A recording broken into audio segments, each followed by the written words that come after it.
Hər vaxtınız xeyirli olsun əziz izləyicilər. Mən sizə bu dəfə yüksək texniki peşə təhsil səviyyəsinin müvafiq ixtisasları üzrə subbakalavr dərəcəsi almış məzunlarının ali təhsil müəssisələrinin bakalavriat səviyyəsinə qəbulu ilə bağlı ixtisas uyğunluğu cədvəlinə baxacağım.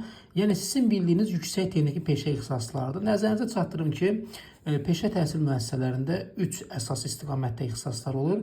İlkin peşə, texniki peşə və yüksək texniki peşə təhsil müəssisəsi. Bilirsiniz ki, yüksək texniki peşə təhsil müəssisəsini bitirənlər ali məktəblərə imtahansız qəbul ola bilərlər. Hansı ixtisaslara qəbul şansı daha yüksəkdir, hansı ixtisasları oxumaq məsləhətdir, bu istiqamətdə danışacağım və zəhmət olmasa kanala abunə olaq. Mütləq şəkildə belə videoların davamını istəyirsinizsə, kanala abunə olaq, rəy yazaq. Ən azı yaxşıdır, xoşuma gəldi və yaxud da fikirləriniz varsa rəy bölməsində yazın, videonu bəyənin, paylaşın ki, digər yoldaşlarımız da bundan xəbərdar olsunlar. Deməli, hansı peşə məktəblərində hansı ixtisaslardır ki, bunları bitirənlər ali təhsil müəssisələrinin imtahansız qəbul ola bilərlər? Məlumat üçün başdan qeyd edeyim ki, yüksək texniki peşə təhsil müəssisələri bütün peşə məktəblərində yoxdur. Bəziləri burada oxumağa qorxur, deyirlər ki, peşə məktəbidir. Belə bir şeydən qorxmayın. Bunlar eynilə kollec diplom verir. Sadəcə peşə məktəblərinin statusunu, səlahiyyətini artırmaq üçün bu ixtisasları orada əlavə ediblər ki, yəni müəyyən qədər status, səlahiyyət artmış olsun. Amma burada qalan bütün məsələlər, bütün nə görürsünüzsə, hamısı tam qanuna uyğun və real şəkildədir. Deməli, 11.02.2019-cu ildə Nazirlər Kabinetinin 45 nömrəli qərarına əsasən uyğunluq yaranmışdır. Bəs bu yüksək peşə təhsil müəssisələri harada yerləşir? Bu Bakıda bir neçə məktəbdir, Sumqayıtda 2 dənə peşə məktəbi var bununla bağlı. Regionlarda var, məsələn Qəbələdə var, eləcə də Gəncədə var, Cəlilabadda var və digər ərazilərdə mümkündür. Eləcə də peşə məktəblərinə, yüksək texniki peşə məktəblərinə ixtisas seçimi üçün yazıb indidən yer tuta bilərsiniz. Təsəvvür edin, imtahan nəticəniz tutalım riyaziyyatdan 10-dan aşağı bal yığmısınız. İmtahan nəticəniz kollec üçün uğurlu deyil. Eyni ilə kollec diplomu verən, baxın, yüksək texniki peşə məktəbi var. Yüksək texniki peşə məktəbi bəziləri düşünür ki, bəs mənim ixtisasım yüksək texniki peşə məktəbi, mən bunu hardan bilim? Əgər 11 ildən qəbul olmuşsunuzsa və 3 il oxumusunuzsa, 9 ildən qəbul olub 4 il oxumusunuzsa, deməli siz yüksək texniki peşə təhsil səviyyəsi üzrə ixtisaslar da oxumusunuz və 2019-cu ildən sonraki uyğunluq cədvəlindən tanış olaq. Deməli, bura baxın, burada mühasibat çotu var. Siz əgər yüksək texniki peşə təhsil müəssisəsində mühasibat çotunu bitirmisinizsə, mühasibat, maliyyə, iqtisadiyyat ixtisasları üzrə qəbul ola bilərsiniz. Ümumiyyətlə, bu ixtisasları bitirib ali məktəbə qəbul olmaq şansınız çox yüksəkdir. Çünki bu ixtisaslara daim tələbə qəbul mümkündür. Media və audiovizual texnologiyanın istismarıdır. Bu ixtisası bitirənlər operator sənəti və kommunikasiya və rəqəmsal media ixtisasları üzrə qəbul ola bilərlər. Bu iki ixtisasa qəbul şansı mühasibat çotunun qəbul şansı qədər deyil. Saç kəsim və gözəllik xidmətlərinin təhkili, bilmirəm nə qədər uyğun gəlirsə, biznesin idarə edilməsi ixtisası var. Bu ixtisasa da qəbul çox çətindir. Nəyə görə? Çünki biznesin idarə edilməsi 150 ballı ixtisaslar qrupuna daxildir. Test balı yığanlar bu yeri tutur və sizə bir şey qalmır.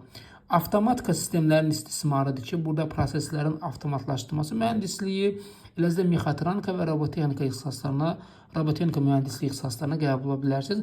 Burada qəbul şansları var.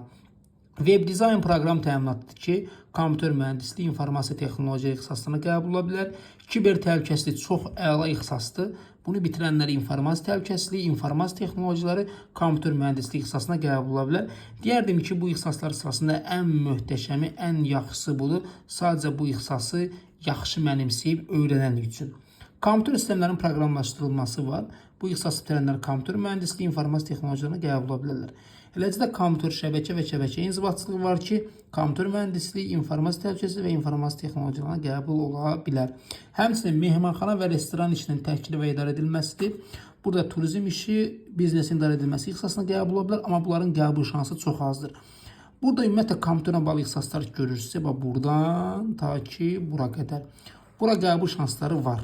Amma bu iki ixtisasa, yəni bu ixtisası bitirsəniz, yüksək texniki peşə məktəbində İki ixtisasa qəbul şansı azdır. Çünki bunlar ikinci ixtisas qrupunda 150 ballı ixtisaslar qrupuna daxildir. Eləcə də kənd təsərrüfatı və inşaat texnikası, yəni maşınların istismarı, nəqliyyat mühəndisliyi, aqro mühəndisliyi qəbul ola bilərsiniz. Burada, yəni məsələn, şəxsən nəqliyyat mühəndisinə qəbul şansı var.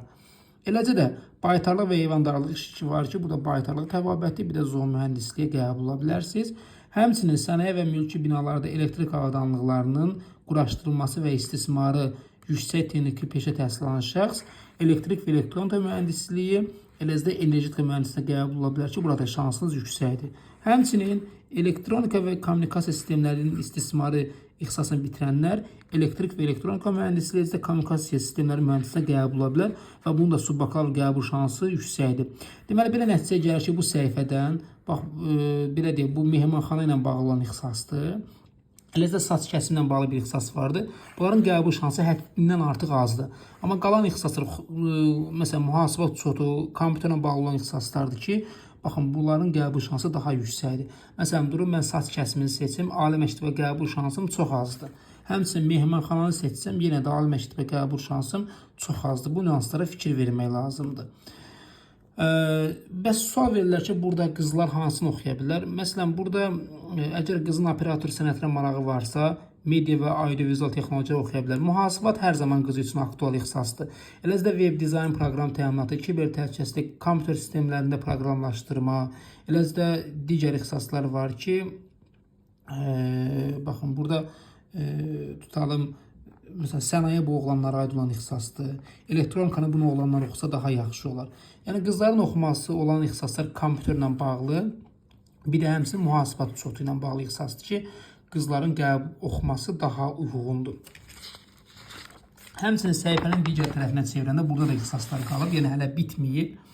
Burada sənaye avadanlıqlarının quraşdırılması texniki istismarıdır ki, mexanika mühəndisinə verə bilər. Qəbul şansınız da ali məktəbə yüksəkdir. Həmçinin proqramla idarə edilən sənaye avadanlıqlarının texniki istismarı yenə də mexanika mühəndisinə verə bilər. Qəbul şansınız yüksəkdir. Əlavə olaraq, nəqliyyat vasitənin texniki istismarıdır ki, nəqliyyat mühəndisinə verə bilər. Burada moda dizayn var. Moda dizayna verə bilər. İnteriyer dizayna verə bilər. Sahə üzrə yenə bir üstə dizayn sahələr var, o üzrədir. İnternet dizayn həm də memarlığa verə bilər. Binaların tikintisi istismarı ixtisası var ki, inşaat mühəndislik, kommunikasiya sistemləri mühəndisinə verə bilər. Ümumiyyətlə, burada dizaynları ki, görürsünüz, baxın, moda dizayn ixtisasına qəbul şansı hədsiz azdır. Çünki test bal yığanlar bunu tutur. Ola bilər, yəni məsələn, tutaq ki, 60 bal yığıb keçən tutalım Modlar Yurdu Universitetində aşağı banlan mümkün idi. Amma şans yüksək deyil. Məsələn, qızlar moda dizayn oxuya bilər, memarlıq həvəsi olan qızlar interyer dizayn oxuya bilər. Amma binaların tikintisi və istismarı yaxşı olar ki, oğlanlar oxusun. Əziz yoldaşlar, ixtisas seçimi ilə bağlı yüksək texniki peşə təhsil səviyyəsində ixtisasların seçimi ilə bağlı yazıla bilərsiniz. Mobil nömrəmiz aşağıda qeyd olunub. Yəni bu, belə deyək, həmin ki, baxırsınız hazırda video, bu videonun başlığında mobil nömrədə qeyd olunub. Əlavə suallarınız da varsa, suallarınızı verə bilərsiniz. Ödənişsiz şəkildə konsultasiya, məsləhət də ala bilərsiniz. Videonu bəyəndinizsə, kanala abunə olaq, videonu bəyənək, paylaşaq, əziyyətə qarşı olaraq rəy yazaq. Xeyrə qarşı hər vaxtınız uğurlu olsun.